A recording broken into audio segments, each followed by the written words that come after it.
জামির ভাই, তুমি এখনো খাচ্ছ? তোমার না আজ নয়া বাজারে মহাজনকে টাকা দিতে যাবার কথা। কই গো বউ, ওকে কিছু খেতে দাও। না না ভাই, আমি কিছু খাবো না, তুমি খেয়ে নাও তো জলদি। আমি তো দারুণ এক খবর এনেছি গো। কি এমন খবর গো? একদম খাওয়ার কথাও ভুলে গেলে। কিছু খাও বসিরাজ ভাই। আরে নতুন ভাবি, এক আশ্চর্য জিনিসের খবর এনেছি। জামির ভাই তো সেই পুরনো সবজির ব্যবসাতেই পড়ে আছে, কিন্তু এই জিনিস বিক্রি করতে পারলে তবে পয়সা আর পয়সা। নতুন বিয়ে করেছে, এখন তো উন্নতির কথাও একটু ভাবতে হবে। তা কি এমন জিনিস গো এত দামি?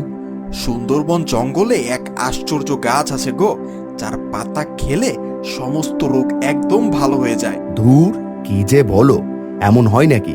আরে কেউ এখনো তার খবরই পায়নি। আমি তো ব্যবসার জন্য প্রায়ই সুন্দরবন জঙ্গলে যাই। একদিন ক্লান্ত হয়ে গাছের নিচে বসি। একে তো ক্লান্ত, তার উপরে পায়ে প্রচন্ড ব্যথা। কি ভেবে গাছটার পাতা মুখে দিই, অমনি সমস্ত ক্লান্তি চলে যায়, পায়ের ব্যথাও চলে যায়। বিশ্বাস হলো না তো? নিজেই না হয় দেখবে চলো। এত যখন কাজের জিনিস, তুমি একাই কেন সেই পাতা বিক্রি করছো না? পুরো লাভই তোমার হয় তাহলে। আরে একা একা কিছু করা যায় নাকি? সাথে কেউ থাকলে ভালো হয়।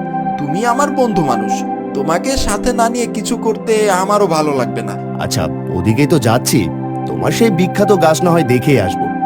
আর যদি সত্যি হয় তোমার কথা, এর আশ্চর্য পাতায় যদি অসুখ সারে, তাহলে একসাথে এর ব্যবসা করা যাবে।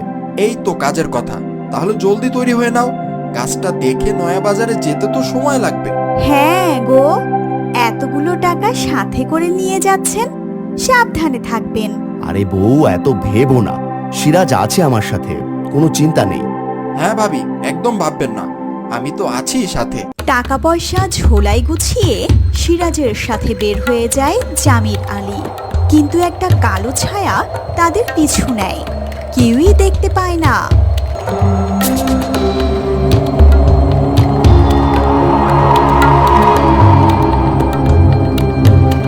হ্যাঁ রে, আমার তো এখনই ক্লান্ত লাগছে রে। আবার সামনে জলাছড়ির খাল পেরোতে হবে, তারপরেই তো সুন্দরবন জঙ্গল। আরে ভাই, ভালো জিনিসের জন্য একটু কষ্ট তো করতেই হবে। তোমার খুব ক্লান্ত লাগলে কাঁধের ঝোলাটা না হয় আমাকে দাও। না, তার আর দরকার নেই, পারছি তো এখনো। না পারলে তখন তোমাকে দেব। তাড়াতাড়ি পা চালাতে হবে, সন্ধে হয়ে এলো। ওই যে জলাছড়ির খাল, নৌকা বাঁধা আছে, এসো ওই নৌকায় উঠে পড়ি। ও মাঝি ভাই, তোমার নৌকাটা নিলাম গো, সুন্দরবন জঙ্গলে যাব, আমরাই চালাবো। এই নাও ভাড়া, আর সাথে বকশিসও দিচ্ছি। সুন্দরবন জঙ্গল, সে তো নাকি এখন ভূত প্রেতের আড্ডাখানা। তার ওপর সন্ধে গড়িয়ে এলো, সেখানে যেও না গো ভাই। আরে যত সব বাজে কথা, কিচ্ছু নেই ওখানে। তোমার নৌকা দিতে আপত্তি থাকলে আমরা অন্য নৌকাই নিচ্ছি। না না, আপত্তি নেই গো, নিয়ে যাও। তবে তবে তোমরা সাবধানে থেকো। দুজনে নৌকায় উঠে বসে, আর তাদের সাথে নৌকায় উঠে বসে এক অশরীরী কালো ছায়া। মাঝি কি কিছু ঠিক বললো নাকি হে? গাছের জন্য পড়ে না, ভূতের খপ্পরে পড়ি। আরে কি যে বলো না, ভূত প্রেত ওগুলো কিছুই নেই ওখানে। আমি তো কত যাই ওই জঙ্গলে, কই কিছুই তো দেখলাম না আজ পর্যন্ত। কি জানি বাপু, তোমাকে মনে হয় ভূতেও ভয় পাই।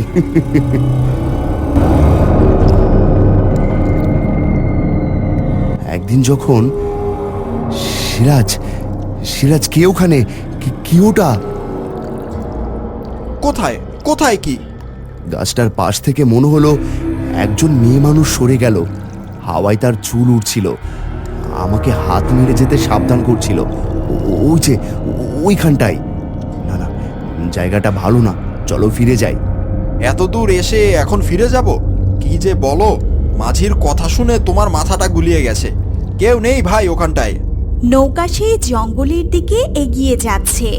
এদিকে নদীর পাড়ে দাঁড়িয়ে খোলা চুলের এক নারী মূর্তি তাদের অপলক দৃষ্টিতে দেখছে।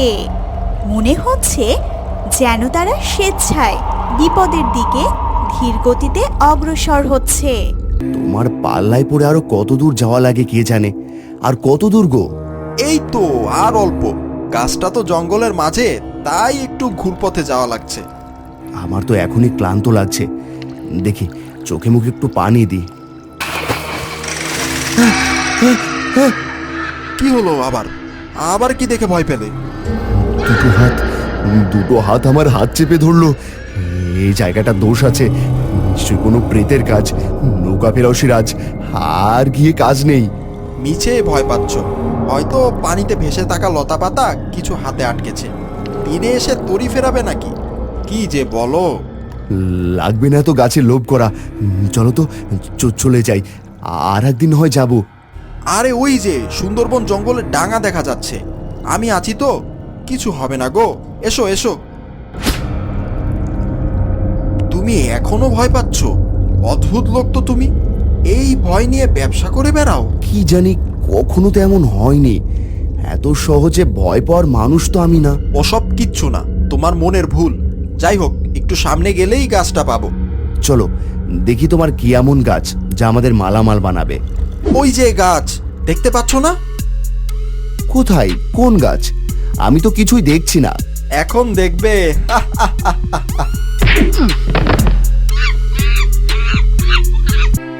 সিরাজ, তুমি আমাকে মেরে ফেলতে চাও? আমি কি ক্ষতি করেছি তোমার সিরাজ? ক্ষতি কেন করবে? তুমি তো কত ভালো মানুষ। কিন্তু তার চাইতেও ভালো কি জানো? টাকা, শুধুই টাকা। আমার শুধু তোমার টাকাগুলো চাই যে। আমি তোমার বন্ধু সিরাজ, তোমাকে বিশ্বাস করেছিলাম, আর তুমি। বন্ধু? বন্ধু বলতে শুধু একটা জিনিসই সত্যি, সেটা হলো টাকা।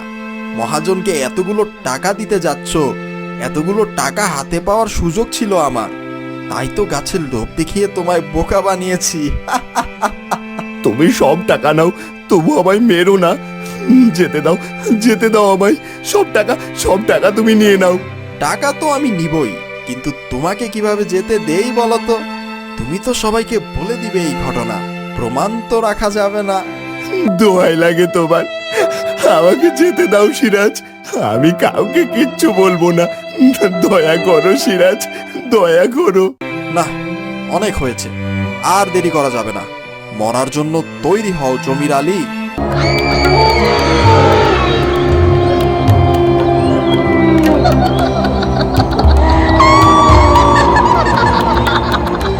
রমা, তুমি এখানে? তুমি না মরে গিয়েছিলে? চিনতে পেরেছিস তাহলে? আমি মরে গিয়েছিলাম নাকি তুই মেরে ফেলেছিলি? এখন তোর পালা। হা হা হা হা হা। আমাকে মাফ করে দাও, আমি ভুল করে ফেলেছিলাম। ভুল? আমি বিশ্বাস করে তোকে সব বলেছিলাম। সৎ মায়ের ঘরে অত্যাচারিত অসহায় মেয়ে ছিলাম আমি। আমাকে জোর করে এক নেশাখোর বুড়ো লোকের সাথে বিয়ে দিতে যাচ্ছিল আমার সৎ মা। নিজের সামান্য কিছু গয়না নিয়ে মামা বাড়ি পালিয়ে যাবার পথে পথ হারিয়ে ফেলি। আমার দুর্ভাগ্য, দেখা হয়ে যায় তোর সাথে। বিশ্বাস করেছিলাম তোকে, আর তুই আমাকে পৌঁছে দেবার নাম করে আমার সমস্ত গয়না কেড়ে নিয়ে মেরে ফেলেছিলি। এই ছুরি দিয়েই তো আমার মাথাটা কেটে ফেলেছিলি। দেখতে চাস সেই কাটা মাথা? দেখ।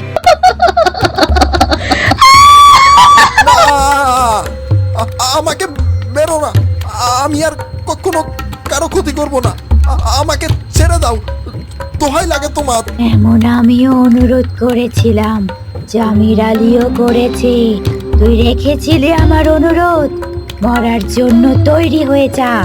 বন্ধুর সাথে যে বিশ্বাসঘাতকতা করে তার বেঁচে থাকার কোনো অধিকার নেই।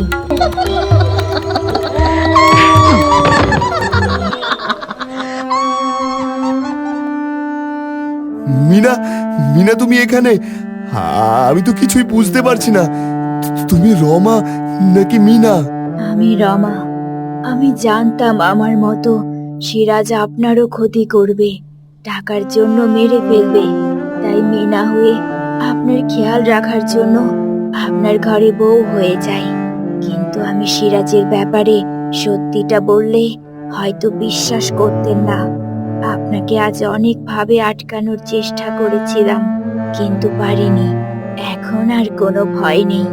আপনি এখন নিশ্চিন্ত মনে যেতে পারেন। তুমি আমার জীবন বাঁচিয়েছো মিনা, কিন্তু কিন্তু তুমি মৃত। আমি বিশ্বাস করতে পারছি না। সবই ভাগ্য।